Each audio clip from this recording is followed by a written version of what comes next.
paso a ocuparme de los temas que había señalado, empezando por el caso de lo que se denomina muerte cruzada en Ecuador, que es muerte cruzada porque el presidente, por atribuciones de la Constitución, del artículo 148 de la Constitución ecuatoriana, pues tiene la facultad de anular la asamblea, anular el Congreso y convocar a elecciones. Pero esa anulación del Congreso se lleva también de paro la presidencia de la República, porque a partir de la puesta en vigencia de la muerte cruzada, el gobierno pasa a ser provisional, pasa a ser un gobierno que se queda por decreto y con esa situación no tiene capacidad de llegar más allá de los 6 meses.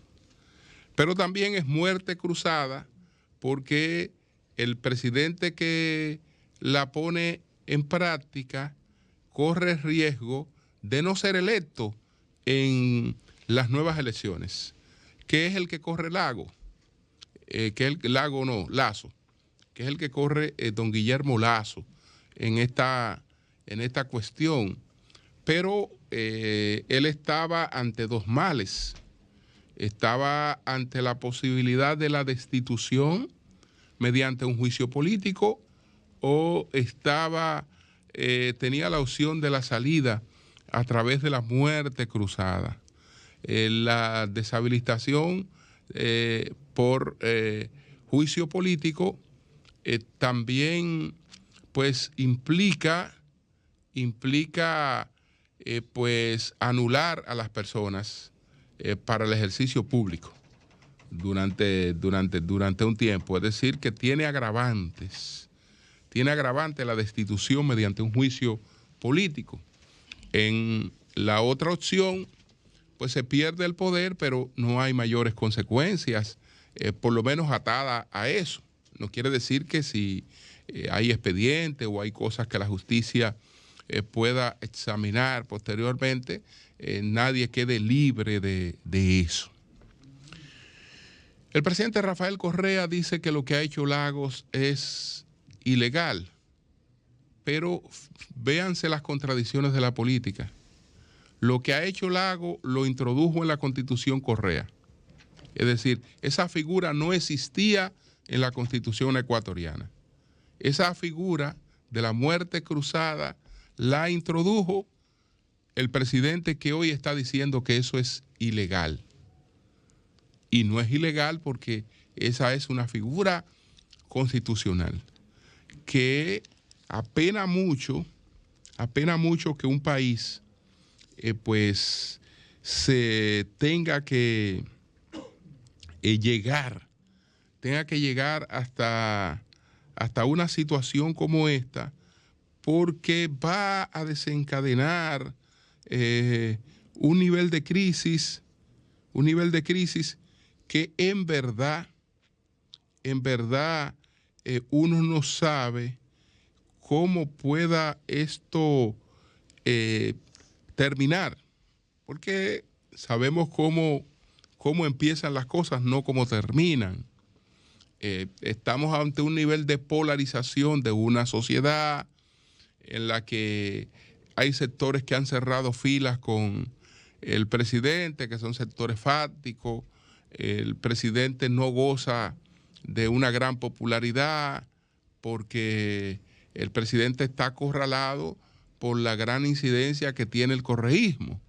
Entonces, esto puede desatar un conflicto civil. Es decir, la solución de esto no es tan expedita. Yo creo que esta es una complicación que ojalá no se nos ocurra introducirla constitucionalmente en la República Dominicana, como nosotros somos tan creativos y ponemos a veces en vigencia cosas que se han establecido en otros lugares. yo creo que esa posibilidad de resolver la contradicción mediante la anulación del contrario no es buena. Ambas partes tienen que quedar compelidas mediante mecanismos constitucionales a resolver las dificultades apelando al consenso, a que las partes cedan, pero eso que existe en Perú, que existe en Ecuador, donde el Congreso, desde que tiene contradicciones con el presidente y esas contradicciones se agudizan, entonces le monta un juicio político, o el presidente antes del juicio político se puede adelantar a destituir el Congreso, es un arma realmente destructiva contra la democracia, porque no hay cosa que le haga más daño a un país que el hecho de que un gobierno no agote su periodo. Que no agote su periodo, popular o impopular, que no agote su periodo. Y eso es lo que ocurre con este caso, con Guillermo Lasso.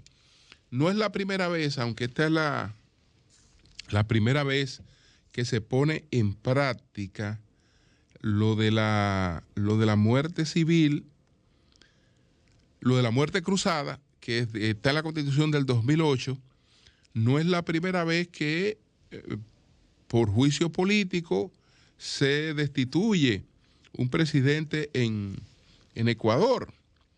En Ecuador ocurrió con Abdallah Bucaram, eso ocurrió en el año 1997, fue destituido mediante juicio político, no existía la muerte cruzada, por lo tanto Bucaram no la pudo aplicar para evitar que le hicieran el juicio político. En el 2005 se repitió la historia con Lucio Gutiérrez, que también fue destituido a través de un juicio político. Lucio tampoco pudo apelar a la muerte cruzada porque no existía. Correa la instituyó en el 2008. Es decir, Correa la instituyó para protegerse en el 2008. Si el Congreso quiere atentar contra mí, yo me llevo al Congreso. Eso lo instituyó Correa en el 2008. Entonces, ahora lo considera una ilegalidad. Esto no son cosas que se quedan aisladas, que es un acontecimiento que ocurre en Ecuador y nosotros no somos Ecuador y nosotros tenemos un sistema distinto y eso no nos afecta, no. Eso agudiza un cuadro de crisis política regional, porque hay situaciones muy difíciles que se viven en la región de Sudamérica, donde está Ecuador. Ahí está la situación de el Perú. Ahí está la situación de Argentina. Ahí está la situación de Bolivia, que también tiene una situación ahí, o situaciones sumamente difíciles. Y entonces son cosas que de un modo u otro afectan. De un modo u otro afectan. Ojalá que ya que están metidos en esta, porque esto no tiene regresión, los ecuatorianos puedan salir de esa situación. Puedan salir de esa situación con estabilidad y que este país pues continúe su vida democrática. Es un país con una economía dolarizada, hay mucha incidencia de las comunidades originarias, de las comunidades indígenas. Algunos políticos apelan a eso, a mostrar una identificación con eso. A eso jugó Correa, que siendo una persona de clase media, de Guayaquil, pero siempre ha jugado a que se le vea asociado a esas comunidades, aunque poca cosa ha tenido su vida que ver con esas comunidades. Entonces, eso es un asunto sumamente preocupante. No debe existir esa posibilidad de que un presidente pueda anular un Congreso o que un Congreso anule a una presidencia tan fácilmente, porque se apela a ella. Se apela a ella y ahí entonces todo el mundo pierde. Todo el mundo pierde. Entonces,